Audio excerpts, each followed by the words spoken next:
পারিবারিক পেরেশানি, সাংসারিক অশান্তি কি পরিমাণ আপনারা কেমনে জানেন? আমরা জানি। কি পরিমাণ মুসলমানের কান্না শুনি, কি পরিমাণ মুসলমান দোয়া চায়, কি পরিমাণ মুসলমানের আহাজারি শুনি। মাঝে মাঝে কলজা কাঁপ দিয়া ওঠে। 6 বছর 4 বছর স্বামী স্ত্রী সবাই জানে, কিন্তু দুজনই একই বিল্ডিংয়ে আলাদা থাকে, একই ফ্ল্যাট, বাসা বাড়ি সব ঠিক আছে, সকালবেলা একসাথেই অফিসে যায়। দুনিয়াবাসী জানে জামাই বউ, মানুষের সামনে হাসি, মানুষের সামনে হাত ধরে, মানুষের সামনে সব ঠিক, কিন্তু পরীক্ষা করলে রিপোর্ট আইব ফরমালিন। হাসিও ফরমালিন, কান্নাও ফরমালিন। আমার কাছে এক উচ্চ শিক্ষিত মানুষ চোখের পানি ফেলে দোয়া চাইছে, হুজুর আমি আর ও আজ অনেক দিন আমরা আলাদা, কিন্তু দুনিয়ার কেউ জানে না। শুধুমাত্র মান সম্মান ইজ্জতের ভয়ে কাউরে বলতেও পারি না।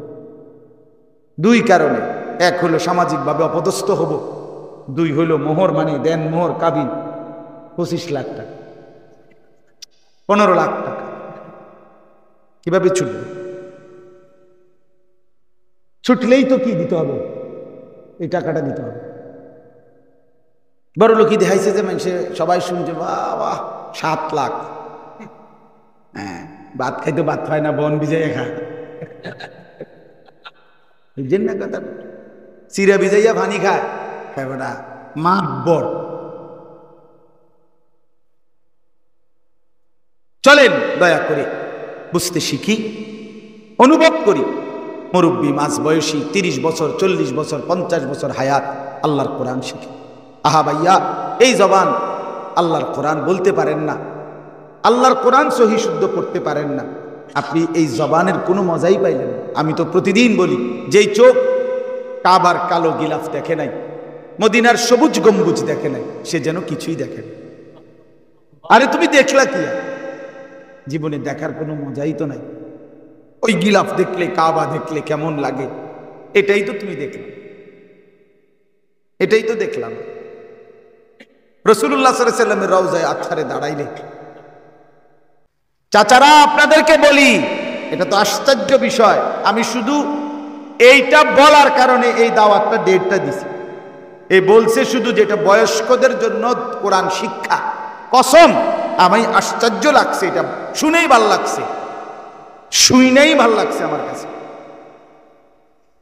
এই জন্য আরে মুরব্বীরা 40 বছর 45 বছর যাদের বয়স, মধ্যবয়সী কিংবা বয়স্ক লোক, 40 বছর হায়াত পাইয়া 40 বছরে 365 দিন করে গুনলে কতগুলো দিন, 60 বছরে কতগুলো দিন, এত লম্বা হায়াত পেয়েও আল্লাহর কোরআন, যেই জবান আল্লাহর দেওয়া, যেই শব্দ উচ্চারণের শক্তি আল্লাহর দেওয়া, যে লোকটা বোবা, সে কত কথা বলতে চায় কিন্তু কিছু বলতে হবে। আমার বাসার পাশে একটা ছেলে আছে, বিশ্বাস করেন তার চেহারাটা এত সুন্দর, চাঁদের মতো চেহারা, এরকম 12-14 বছর, ছেলেটার 12 বছর হইব, পোলাটা এত সুন্দর, এত মায়ার চেহারা তার, তাকাইলে মানে যে কেউ আদর করতে মন চাইবে তাকে, তাকে মাথায় হাত বুলাই দিবে, কিন্তু ছেলেটা বোবা, কথা কইতা। এই আমি কত সময় দেখি, সে যে আমারে দেখলো এমন এমন করে, মানে কি যে কইতেছে তার ভিতরটা ছিঁড়া যাইতেছে। আর আমি কতগুলো কথা জীবনে বলতে পারলাম। আমার ছোট বাচ্চাটা 2.5 বছর হবে, মেয়েটা রাত্রে 1:30-2টা বাজে বসে থাকে, আইলে কত কথা কয়। গেলে বাসায়, আব্বু আমি ঘুমাও না এখন, আব্বা না এইটা জিগাইব ওইটা জিগাইব, আল্লাহ করে যাইবেন আম্মে, কেমনে যাইবেন, এই শুধু আজ কয়দিন ধরে শুধু সারাক্ষণ শুনছি আমি বাচ্চার মার কাছে যে আমি হজে যাব, এই শুধু এটাই জিগাইব, আল্লাহ করে যাইবেন আব্বু, আল্লাহ করে যাইবেন, কেমনে যাইবেন। তাইলে বাচ্চা তো বাচ্চা, এক কথা মনে 100 বার জিগা না বললে কাঁদা দেয়।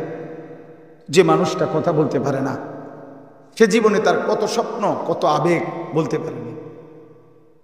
যে চোখে দেখে না,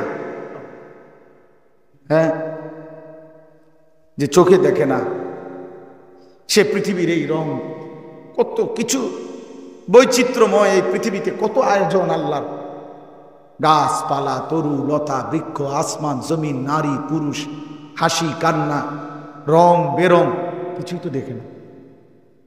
আমার মাদ্রাসায় গতকালকে বাংলাদেশের একজন আন্তর্জাতিক হাফেজ, বহির্বিশ্বে প্রায় 3 বার আন্তর্জাতিক পুরস্কার প্রাপ্ত, বিশ্বের 70-75টা দেশের সাথেও পুরস্কার পাইছে, অন্ধ একজন হাফেজ, একেবারে অন্ধ, তানবীর, হাফেজ তানবীর আমাদের দেশে আসছে গতকালকে, অনেক আর আগের দিন আসছে, গতকালকে দুপুরবেলা গেছে, রাত্রে ছিল।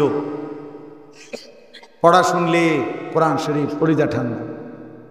আমি তখন বললাম, হায় চোখের মানুষরা, চোখওয়ালারা, এরার সামনে যদি ফেরেশতা আল্লাহর কাছে এগোরে, এই অন্ধ যারা কোরআন হাফেজ, অন্ধ যারা আল্লাহর কোরআন শুদ্ধ পড়ে, তারারে দাঁড় করাইয়া দিলে, আল্লাহ যদি, ফেরেশতা যদি বলে, আল্লাহ এই চোখওয়ালা যাদের কোরআন শরীফ অশুদ্ধ, এগোরে একটু শুধু জিগান, এই অন্ধ লোকটা যদি আল্লাহর কোরআন এতটা সুন্দর করতে পারে, এদের জবাব কি?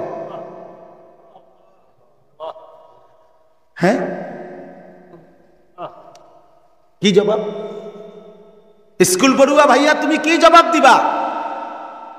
কি ব্যস্ততার কারণে আল্লাহর কোরআন করতে পারো নাই? বাংলা, অঙ্ক, ইংরেজি, পদার্থ, জীববিজ্ঞান, রসায়ন বিজ্ঞান, এইটা তোমারে এইভাবে ডুবাইয়া দিল, মানে বুঝাইয়া দিল, তোমার দিলে বসাইয়া লাইল, যার কারণে 14 বছর পড়ালেখা করলা, একেবারে অনার্স মাস্টার্স সহ ধরলে তো 16, 17, 18 বছর। এত লম্বা হায়াতে তুমি তোমার মালিকের, যার দেওয়া জবান, যার দেওয়া চোখ, যার দেওয়া হাত, যার দেওয়া শক্তি, যার দেওয়া আসমান, যার দেওয়া জমিন, তার কথা, তার কালাম পড়তেও পারো না। এ কথা দিলের মধ্যে একটু আফসুসও আসলো না? চাচারা, আপনারা হায়াতের লাস্টের টাইমটা আপনাগরে কে বুঝাইয়া দিল যে শেষ বয়স মানে চা দোকানের জন্য? বলে শেষ বয়স, আল্লাহ তাআলা যাকে লম্বা হায়াত দিছে, তাকে শুধু চা দোয়ানে, বন বিড়ি আর চা আর টেলিভিশনে নাচ গান আর পরের গীবত বদনাম, এই জন্যই তো শেষ হায়াতটা না? শেষ বয়স আল্লাহ এই জন্যই দিছিল নাকি? আমাদের মুরব্বীরা, মাঝ বয়সীরা বছরের পর বছর, দিনের পর দিন হায়াতের এই শেষ টাইমটা সাদো আন্দার লিজ দিয়ে লেগে না করে হাইতে হাতে তুলে দিছে দিন, যে দোস্ত যে কয়দিন বাঁচি আল্লাহর রহমতে, আল্লাহর দয়ায় তোরে দিয়ে দিলাম, টাইমলি আমু আল্লাহর রহমতে, তুই ঘাবড়াইও না, টুল রাখবাই সিহন টুলটা, কদ্দুর ভালো একটা যদি সোফাত বইতো তো মনটারে বুঝাইতাম যে দেখ বেচারা একটা সোফাত বইছে, এটা বালা জাগাত বইছে, একটা শিক্ষণ টুল পুরোটা শৈলে আড়ে না এটার ভিতরে, এইটার বই দিয়ে আবার 10টা বছর ধরে বয়া রাখছে। আরে চাচা, কিতেন ভাত খাইলেন, এত ভাত এত গোস্ত কই গেল? এর দূর দেমাগও ধরল না। কি এটার অর্থ কি? কি জবাব দিবে এই চাচারা? ইয়ালামুনা যাহিরাম মিনাল হায়াতিদ দুনিয়া ওয়া হুম আনিল আখিরাতি হুম গাফিলুন। আল্লাহ বলে, তোমরা তো দুনিয়া খুব ভালোই বুঝো, কিন্তু আখিরাতের ব্যাপারে একদম গাফেল। 90 বছরের বুড়া মানুষকেও জিজ্ঞেস করেন, চাচা বিএস বুঝেননি, সিএস বুঝেননি, খতিয়ান বুঝেননি? হ্যাঁ, ওই দিনও এক জায়গায় আপনার দেখছি, এটা বয়স্ক মানুষ সব বুঝে, সব বুঝে, দুনিয়ার মামলা মেল মিটিং দেন দরবার কাগজপত্র সব বুঝে, কিন্তু তাব্বাতিয়াদা সূরাটা শুদ্ধ করতে পারে, আলাম তারা সূরাটা শুদ্ধ, আত্তাহিয়াতু বলতে কবেন আপনি কোন না একটু, যে চাচা আপনি কদ্দুর ভাই, আপনার বয়স তো 40, কদ্দুর আত্তাহিয়াতুটা সবার সামনে কদ্দুর কর, এবার না হুজুর ইডি কইয়া শরম দিয়েন না, আমরা বোঝেন তো আমরা সাধারণ মানুষ, গ্রামের মানুষ, আলাপ আমরা আলাপ করি, ছোটবেলায় পড়ছি না, মূর্খ সুরুক্ষ মানুষ। হ্যাঁ, শেষ এই কাসুমাসু এই এই কথার জবাবে কবরে ফেরেশতাদের কাছে দিলে চলবে তো? হাসরের ময়দানে আল্লাহর কাছে বললে চলবে তো? তো বলেন এটা কি জবাব? অথচ আল্লাহ তাআলা কোরআনুল কারীমের মধ্যে বলছে ওয়াদা ওয়ালাকাদ ইয়াসসারনাল কুরআনা লিযিকরি ফাহাল মিন মুদ্দাকির। আল্লাহ বলে বান্দা বুঝতে চাইলেও কোরআন সহজ, শিখতে চাইলেও কোরআন সহজ, শুনতে চাইলেও কোরআন সহজ, পড়তে চাইলেও কোরআন সহজ। যেমনে তুমি চাও কোরআনকে আমি সহজ করে দেব তোমার জন্য। আমি বলবো আমি দেব, ওয়ালাকাদ ইয়াসসারনা, আমি সহজ করে দিব। আল্লাহ চাইলে পাথর নরম হয়নি, কথা বলেন না কেন? আল্লাহ চাইলে পাথর নরম হইতে পারেনি। তো আল্লাহ চাইলে 60 বছরের বুড়া মানুষ এবার আপনি যদি কোন আমার জিহ্বা শক্ত হয়ে রয়েছে হুজুর বয়সকালের কারণে, এটা আল্লাহ চাইলে মহব্বত দেখলে আল্লাহর কোরআন শিখতে চাইলে আল্লাহ সেই জিহ্বা নরম করতে পারে না? আমি একটা উদাহরণ দেই, কথা বলেন না? একটা উদাহরণ দেই। উদাহরণটা হইল আল্লাহ তাআলা ইব্রাহিম আলাইহিস সালামকে আল্লাহর ঘর কাবা পুনরায় নির্মাণ করতে বলছিলেন। ওই যে এই আয়াত পড়ছিলাম। তো কাবা ঘর বানাইবার জন্য, দেওয়াল গাঁথবার জন্য ইব্রাহিম আলাইহিস সালামের পায়ের নিচে জিব্রাইল আলাইহিস সালাম, কোন বর্ণনায় হলো জান্নাত থেকে, কোন বর্ণনা হলো নির্দিষ্ট কোন পাহাড় থেকে একটা পাথর আল্লাহর হুকুমে আইনা ইব্রাহিম আলাইহিস সালামের পায়ের নিচে দিয়া দিছেন। দেওয়ার পরে আল্লাহ তাআলা 1 নম্বরে এই পাথরটাকে, এই কুদরতি আল্লাহ এমন শক্তি সিস্টেম দিছে যে পাথরটা প্রয়োজন মাফিক ইব্রাহিম আলাইহিস সালামের জন্য লিফটের মতো উপরে উঠতো, প্রয়োজন মাফিক নিচে নামতো। এটাই লিফট ছিল। আচ্ছা, এই হলো একটা বৈশিষ্ট্য পাথরের। তো পাথরটা, এই পাথরটা, পাথর তো শক্ত না, কথা বলেন না কেন? পাথর শক্ত কিনা? তো এই পাথর একদিন আল্লাহকে যেন বলছে, মাওলা আজকে অনেক দিন আপনার বন্ধু ইব্রাহিম আমার উপরে পাও দিয়া আপনার ঘর কাবা বানাইতেছে, আমি পাথর কাজ শেষ হইলে যদি আমারে ফেলে দেয় তো আমি পাথর হিসেবে পড়েই থাকবো। আমারে যদি একটু সুযোগ দেন আল্লাহ, আমি আপনার বন্ধুর পায়ের চিহ্নটা, আমি পাথরটা একটু মাটির মতো নরম হইয়া আপনার বন্ধুর পায়ের চিহ্নটা একটু নিতে চাই আমার মধ্যে। আপনি যদি আমারে, আপনি পারবেন, আপনি চাইলে হবে মাওলা, আপনি কদ্দুর আমার সুযোগ দেন, আমি একটু নরম হই। আর নরম হইলেই তো পাওটা গাইথা যাবে, পায়ের চিহ্নটা ডাইবা যাবে না ফ্যাঁকের মধ্যে কাদার মতো। তাইলে তো এরপরে শুকিয়ে গেলেই, অর্থাৎ এরপরে আমি পাথরে আজীবন আপনার বন্ধুর পায়ের চিহ্ন থাকবে। আল্লাহ বলে ঠিক আছে, আমি তো সেই আল্লাহ যে দাউদ আলাইহিস সালামের জন্য লোহা কি করে দিছিলাম, ও আলান্না লাহুল হাদিদ। হ্যাঁ, আমি আল্লাহ দাউদ আলাইহিস সালামের জন্য লোহাকে নরম করে দিয়েছি। দাউদ নবী লোহা যখন হাত দিয়ে ধরতেন মোমের মতো গলে যেত, আর উনি এমনিতেই হাত দিয়েই পুরানো ছাড়া হাত দিয়েই দাও কুড়াল বানায় লাইতেন। সুবহানাল্লাহ। তো এই পাথরটা তখন নরম হয়ে ইব্রাহিম আলাইহিস সালামের পায়ের চিহ্ন নিজের মধ্যে দাবাইয়া গেছে, ডাইবা গেছে, পায়ের চিহ্ন নিয়ে আনিছে।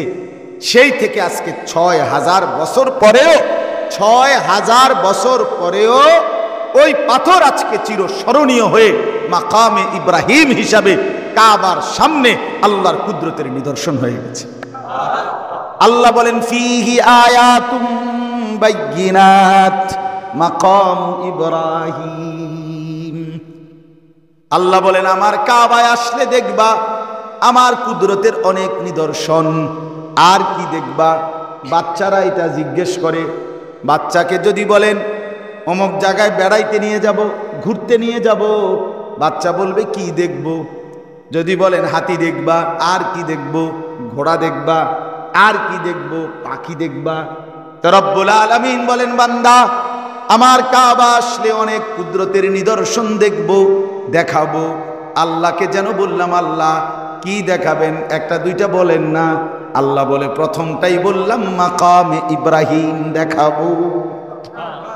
ইব্রাহিমের পায়ের চিহ্নওয়ালা সেই পাথর দেখাবো বান্দা, যে পাথর দেখলেই তুমি বুঝবা শক্ত পাথর আমি আমার কুদরতে কেমনে নরম হয়। তাহলে পাথর যদি নরম হয় তো আপনার জবান, আপনার জিহ্বা নরম হবে না কেন? কথা বলেন না কেন? আল্লাহর কাছে চাইলে আল্লাহ তাআলা দিতে পারে না?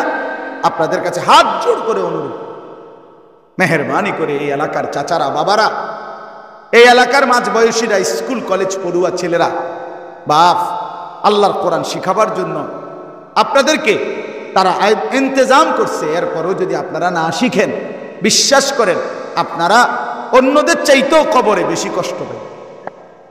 এটা মনে রাখেন আমার কথা। যার ইন্তজাম ছিল না সে তো একটু কোনো নয়সয় কইতে পারব, কিন্তু যার জন্য ব্যবস্থাপনা ছিল, ঘর ছিল, ডাকছে, আহ্বান করছে, বলছে, এরপরও সে পাত্তা দিল না, তো এই গাদ্দারির ফলাফল কিন্তু খারাপ হবে। আমনে আসর থেকে মাগরিব এত সুন্দর টাইম সাদওয়ানে শেষ করে দিলেন, মাগরিব থেকে এশা এত সুন্দর টাইম, এই বন সুবাইয়া খাইতে খাইতে আর বিড়ি, আর পরের বদনাম, বেড়া বালানা, বেড়ি বালানা, মেম্বর বালানা, চেয়ারম্যান বালানা, পুতের বউ বালানা, এতে বালানা, হেতে বালানা, এইডিয়ে শুনবেন দেখবেন না। সাদওয়ানে কি কথা? সাদওয়ানে মানে দুরূদ শরীফ, তারপরে সুবহানাল্লাহ, আলহামদুলিল্লাহ, একজনে কয় আর বাকিরা পড়ে গে।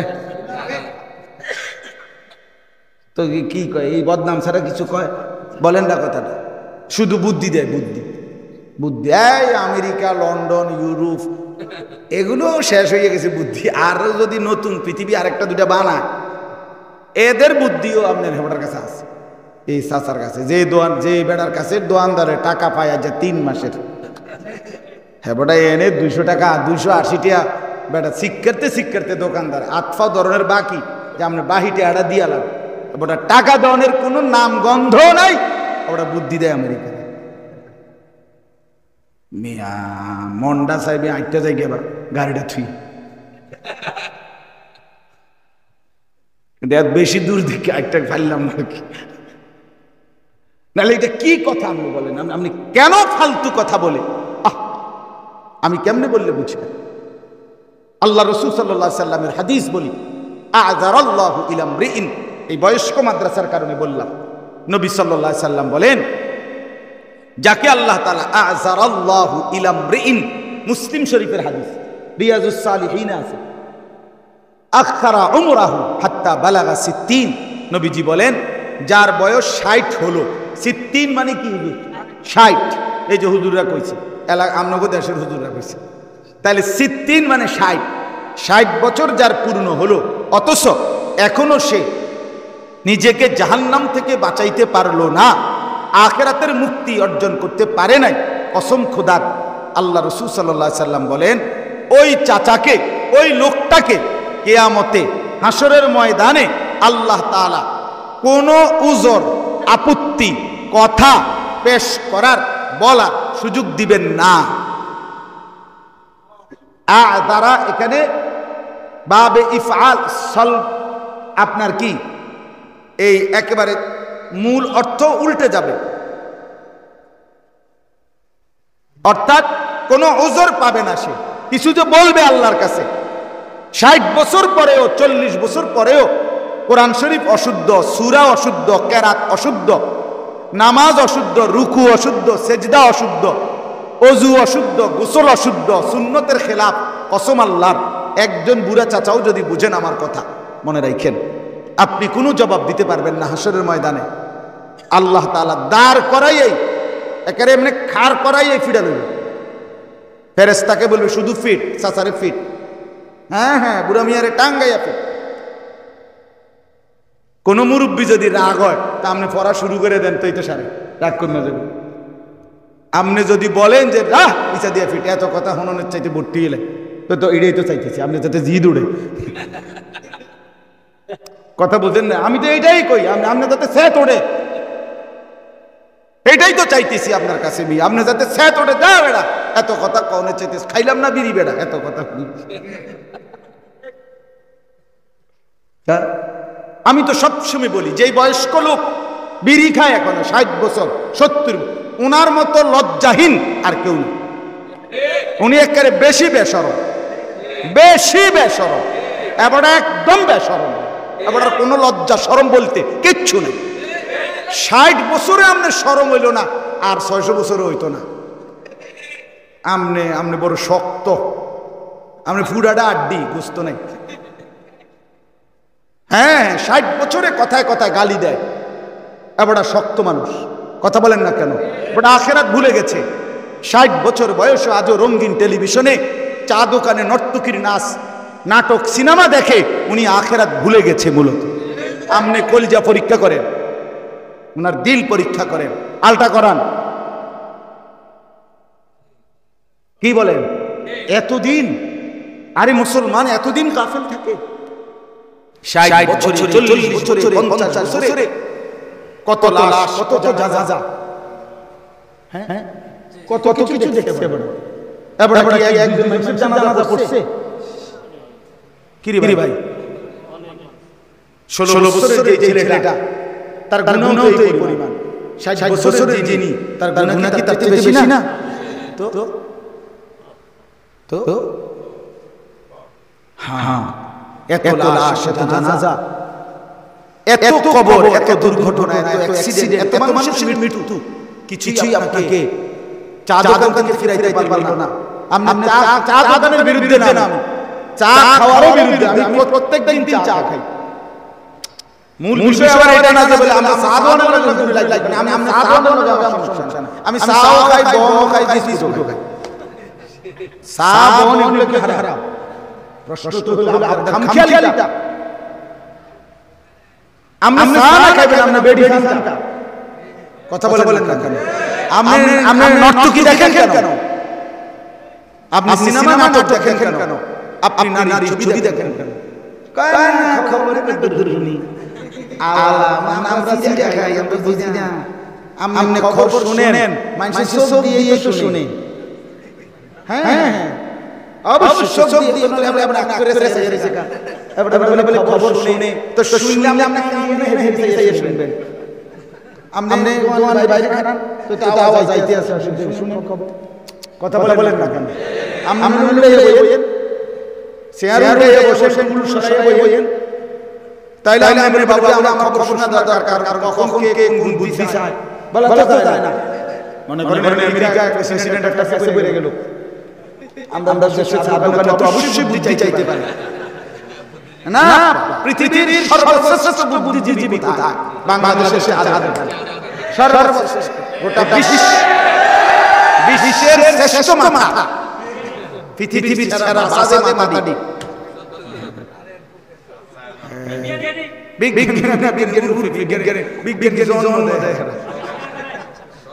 বুঝলেন? হ্যাঁ, এত শক্ত বললাম যাতে লজ্জা লাগে। কথা বলেন না কেন? লজ্জা লাগে।